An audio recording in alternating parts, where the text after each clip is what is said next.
मुकदमे SC/ST के झूठे पाए जाते हैं उस संबंधित व्यक्ति से ब्याज के साथ वसूली होनी चाहिए, तब जाकर के ये मुकदमे। और इसके लिए आज जो इतनी बड़ी संख्या में यूरोपीय हथियार है, ये SC/ST के जो कानून सरकार ने बनाए हैं, जो संविधान ने बनाए हैं, इन कानूनों पर पुनर्विचार की जरूरत है और सरकार को और प्रशासन को पुनर्विचार करना होगा, कानूनों में बदलाव करना होगा। ये आप सब समाज की जो उपस्थिति है वो सर कटवाए हैं, भाग लड़े हैं। हम उन्हीं क्षत्रियोचित गुणों को लेकर के इस सर्व समाज की पंच परमेश्वर की जाति वर्तमान समय में क्षत्रिय समाज के खिलाफ एक विशेष वर्ग ने जो भाव पैदा किए हैं समाज के बीच में, नफरत पैदा करने की जो कोशिश की जा रही है, सर्व समाज की इस जाजम पर हम सब आपको बार-बार भरोसा दिलाते हैं कि क्षत्रिय समाज ने इतिहास से लेकर के वर्तमान समय तक जो सामाजिक सरोकार निभाए हैं, सर कटवाए हैं, भाग लड़े हैं। हम उन्हीं क्षत्रियोचित गुणों को लेकर के इस सर्व समाज की पंच परमेश्वर की जाजम पर विराजमान हैं और आज सर्व समाज की जो उपस्थिति है, निर्दोष को, बेगुनाह को गुनाह से बचा करके निर्दोष साबित करवाना और दोषी को सजा मिले, इसी भावना के साथ आप और हम यहाँ दूर दराज गांव और ढाणियों से आए हुए हैं। मैं आप सभी को हार्दिक आभार और धन्यवाद देना चाहती हूँ। लेकिन आप सबकी उपस्थिति में और ये जो हमारे बीच में युवा बैठे हुए हैं, इनके माध्यम से मैं, चाहे वो केंद्र सरकार हो चाहे वो राज्य सरकार हो, हम लोग आगाह कर देना चाहते हैं, हम लोग आपको चेतावनी देना चाहते हैं कि जो संविधान के द्वारा प्रदत्त ये अधिकार दिए गए हैं, जो संविधान ने आरक्षण नामक जो एक व्यवस्था दी है, आज उस तरह का, उस हथियार का जिस तेज गति से दुरुपयोग हो रहा है, उसको सोचने वाली बात है। उस पर आपको और हमको मिलकर के कोई निर्णय लेना होगा, नहीं तो आम आदमी का जीना दुष्कर हो गया है। गांव में बैठे हुए जो कमजोर वर्ग है, पिछड़ा हुआ तबका है, क्या उसके सुख में हम सब भागीदार बनते हैं, लेकिन दुख के समय उसकी कोई घर में आर्थिक परेशानी है, कोई बीमारी की दिक्कत है, कोई अन्य समस्या है, क्या ये तथाकथित बड़े नेता, समाज के मुखिया उस घर में जाकर के उसकी आंसू पोंछते हैं? नहीं पोंछते हैं। ये अपना घर चलाने के लिए ये सरकार और संविधान ने जो इस आरक्षण रूपी व्यवस्था के साथ इनको पैसे का आर्थिक जो सहायता प्रदान कर दी है, इससे कुछ लोगों ने अपना धंधा खोल दिया है और पैसा लेने के लिए SC/ST के मुकदमे दर्ज करवाए जाते हैं। तो सरकारों को सोचना होगा, सरकारों को अनुसंधान करवाना होगा कि ये क्यों दिन प्रतिदिन इस मारवाड़ में, इस अपमायत की इस मरुधरा, इस माटी में, इस थार की नगरी में, इस रेगिस्तान में ये SC/ST के मुकदमों की जो तादाद है क्यों बढ़ती जा रही है, इसकी जांच होनी चाहिए।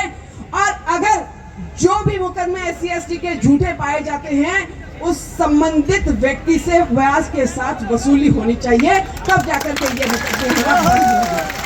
और इसके लिए आज जो इतनी बड़ी संख्या में युवा बैठे हुए हैं, मैं आप युवाओं से कह देना चाहती हूँ, आप सबसे मैं आह्वान करती हूँ, अब आपको जागना होगा।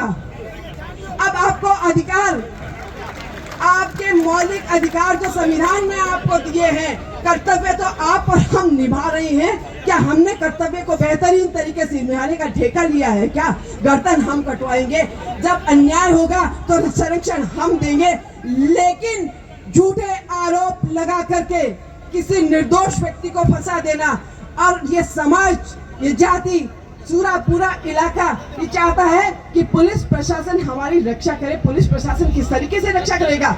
जब पुलिस के अधिकारी दबाव में इस तरीके से काम करेंगे तो जनता को और निर्दोषियों को हमेशा फंसना होगा और जनता वो प्रताड़ना झेलेगी और जनता जनार्दन को हमेशा कष्ट और पीड़ा उठानी पड़ेगी, उन्हें न्याय नहीं मिलेगा। इसलिए पुलिस प्रशासन के द्वारा मैं सरकार तक अपनी ये बात पहुंचाना चाहती हूँ कि आज ये जो सर्व समाज यहाँ पर इस पंच परमेश्वर की जाजम पर बैठा हुआ है, वो इसीलिए यहाँ पर आया है कि ये जो आरक्षण रूपी हथियार है, ये SC/ST के जो कानून सरकार ने बनाए हैं, जो संविधान ने बनाए हैं, इन कानूनों पर पुनर्विचार की जरूरत है और सरकार को और प्रशासन को पुनर्विचार करना होगा, कानूनों में बदलाव करना होगा। ये आप सब समाज की जो उपस्थिति है वो तय करें और हमें एक नया आंदोलन छेड़ना होगा इन कानूनों के पुनर्विचार के लिए। इन अनुसंधानों पर सरकार को जितने भी मारवाड़ में, विशेषकर जैसलमेर और बाड़मेर में जो SC/ST के मुकदमे दर्ज हुए हैं उसमें अधिकांश में FR लगती है।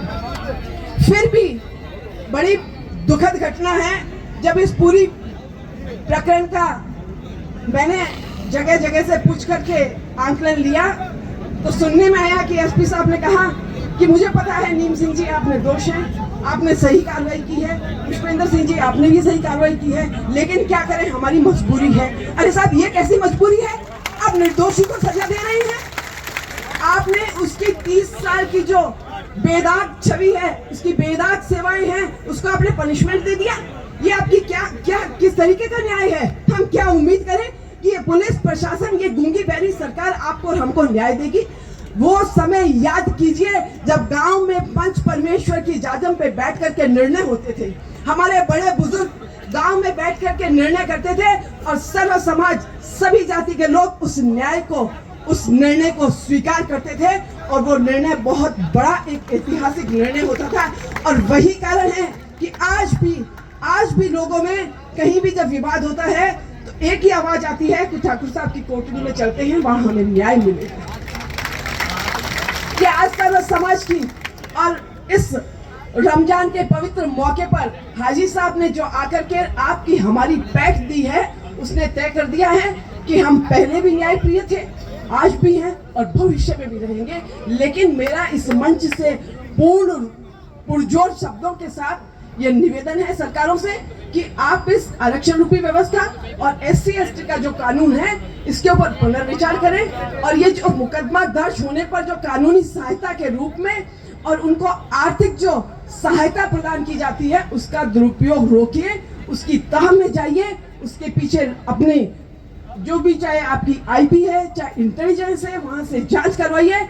और जो तथाकथित कुछ बड़े नेताओं ने ये जो धंधे खोल के रखे हुए हैं उसमें आप पहुंच करके इन धंधे को बंद कीजिए, ये दुकानदारियां बंद कीजिए, ताकि ये सर्व समाज एक जाजम पर सामाजिक सरोकार के साथ, अपने संस्कारों के साथ, ये सनातनी परंपरा है। एक गांव में जो 36 कौम मिलकर के रहती है, हमारे पूर्वजों ने सभी जातियों को गांव में एक जाजम पर बैठने का जो हौसला और विश्वास दिलाया था, उसी हौसले को बनाए रखना है।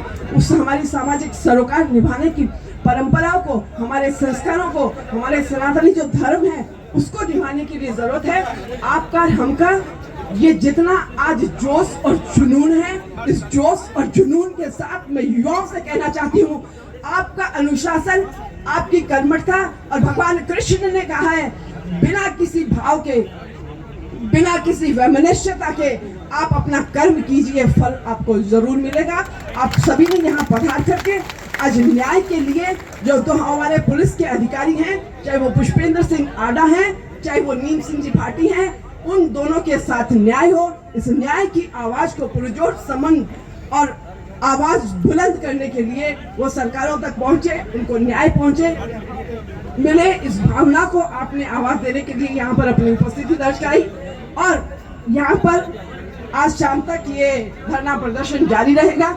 इसके बाद में हमारे मुखियागण जो भी निर्णय लेंगे, आप और हम सब मिल करके संयम के साथ, साहस के साथ, एक अच्छे सकारात्मक सोच के साथ आगे बढ़ेंगे। निश्चित रूप से आपका सहयोग साथ रहेगा तो हमें न्याय मिलेगा। जय हिंद, जय भारत।